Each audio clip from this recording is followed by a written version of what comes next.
So it's the end of another tax year, and I thought that I would do an overview of what's happened in this last financial year. So the tax year ends on the 5th of April, so the new year has just begun when I'm recording this. And a couple of things I want to talk about. Firstly, I'm going to talk about Etsy versus Shopify, which is a difficult one to talk about really, because my Etsy shop and my Shopify store are quite different places. I've stopped selling big ticket items on Etsy, and I just sell small items and mostly the haberdashery there now. And then I reserve the really nice stuff for my Shopify shop.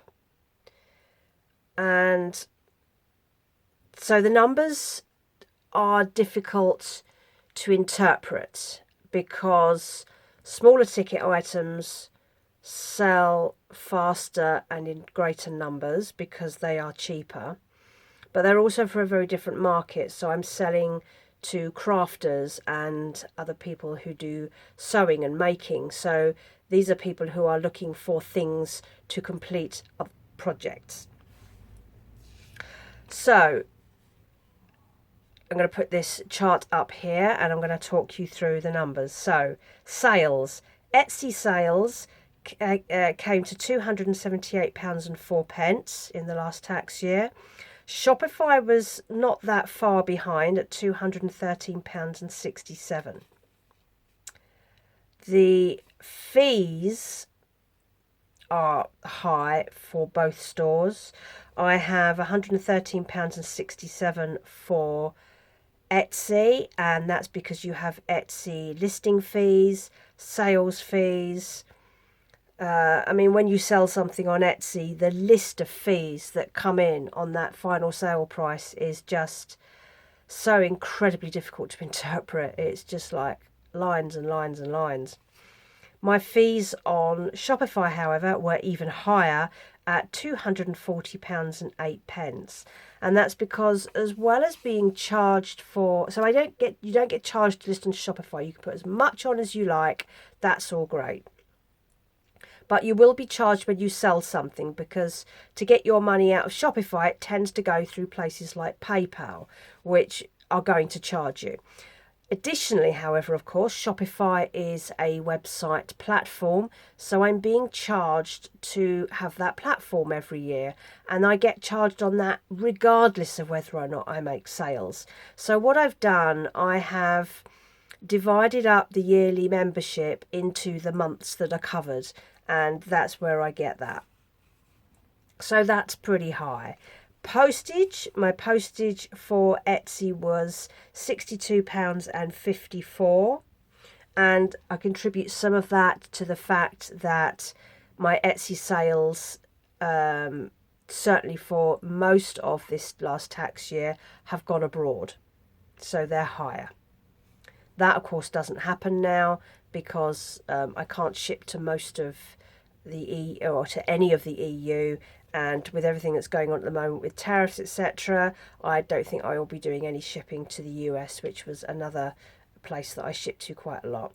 And then my Shopify postage was £46.54. I tend to ship mostly to the UK, and if I ship abroad, there is a system which collects the sales tax to wherever I've shipped to. So again, there are fees that come in with that when I do that. So not looking good. So I came in at a profit on Etsy of £101.83 and a minus figure of £72.95 on Shopify, which is really depressing. But it is what it is. And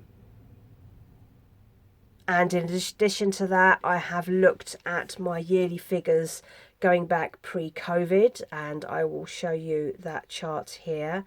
And you can see the way things have changed. You can see that pre-COVID amount was fairly standard for me. And then I got more money in during COVID because everyone was in lockdown, so I did quite well selling haberdashery and stuff like that. And then you can see what happens as people start to come out of lockdown, as they go back to their normal habits.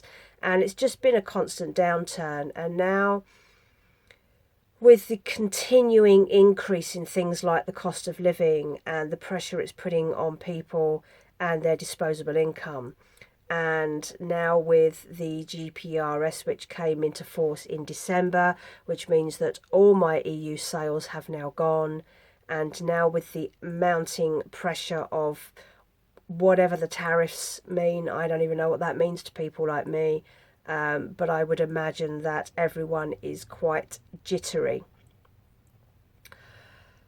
So, I don't know. I don't know what to do at the moment. As of recording this, I'm in the middle of my flash sale, which I've talked about before. I just wanted to clear some stock. Perhaps not surprisingly, that's not gone to plan. I will talk about that on another video. And a lot of that may well be down to me not being proactive enough. I'm not a salesy person. I am not social media influencer material by any stretch of the imagination. And I thought I'd do this as an experiment and then review it afterwards and see what happens. So I will report back on that when that sale has ended, because it's still going at the moment. But that is how my business looks at the moment. Thankfully, I don't rely on it for my income. I work from home. Studio's in my spare bedroom, so it doesn't cost me anything to run a workshop or a studio or anything like that, which is good, because that comes with no figures, no extra numbers there. But I have quite a few other side hustles that I do work-wise, which is what actually pays the bills, and they're all paying better. All of them are paying better than this at the moment. And the problem is that you get into a cycle of, when it gets hard like this, and when so much of it seems to be out of your control, you just lose your energy for it. You really do. I had a really bad year last year where I had no enthusiasm whatsoever. That was a roll on from the year before where I was struggling as well. I had a little rebound last summer where I started to get back into it. And then I had a remarkably creative winter, which I blame on taking vitamin D, and I think that has really helped. And since then, I've kind of lost that energy again. And with all the new restrictions on us shipping from the UK and all the political stuff that's going on worldwide and all the cost of living crisis, la-di-da-di-da, it's really hard to filter all of that out and not think that it's affecting how you sell, because it does. I mean, yes, there are people out there who still have money.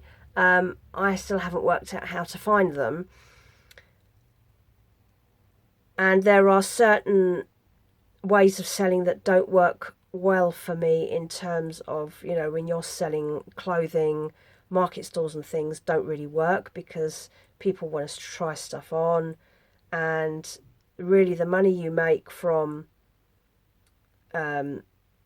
doing markets and pop-ups relative to the amount of effort you put in really isn't worth it. And I've been to a few of the markets and the pop-ups that have been on around me in the last year, and it's pretty dire. And you have to spend money to do it. So you've got to make at least the cost of the store back before you even make a profit. And if you don't do that, you come home out of pocket. So I'm not even going to go there. I've tried them in the past. They haven't done so well. And all it does is puts me further into the feeling of what's the point. So I'm still focusing very much on the other things that actually make me money, because I still have to keep a roof over my head and food on the table. I live on my own, so there's no one else chipping in with bills and things. It's just me. So it's a bit of a depressing post, really, but that's what it is at the moment. I don't know what else to say, really. Short of, massively discounting everything I've made for a clear out, I don't think that things are going to sell because things aren't getting better.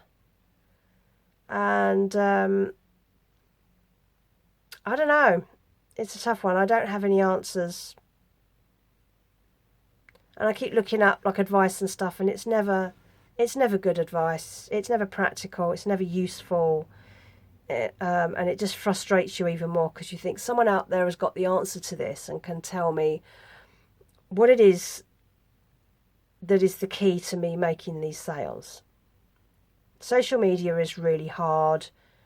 I've pretty much turned my back on social media because it's all pay to play, it's all advertising, it's all AI. It's massively oversubscribed, which makes it really hard to be seen unless you're one of the big players. And yeah. So I'm going to finish off here. I hope that the information has been interesting. And I know that other people do really well on Etsy, other people do really well on Shopify. It depends enormously on the sort of thing that you're making and what you're trying to sell. But I don't think there are any easy solutions. And the problem is I'm not a social media person.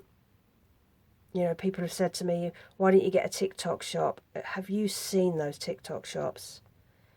I mean, I just look at them and it makes me feel, ugh.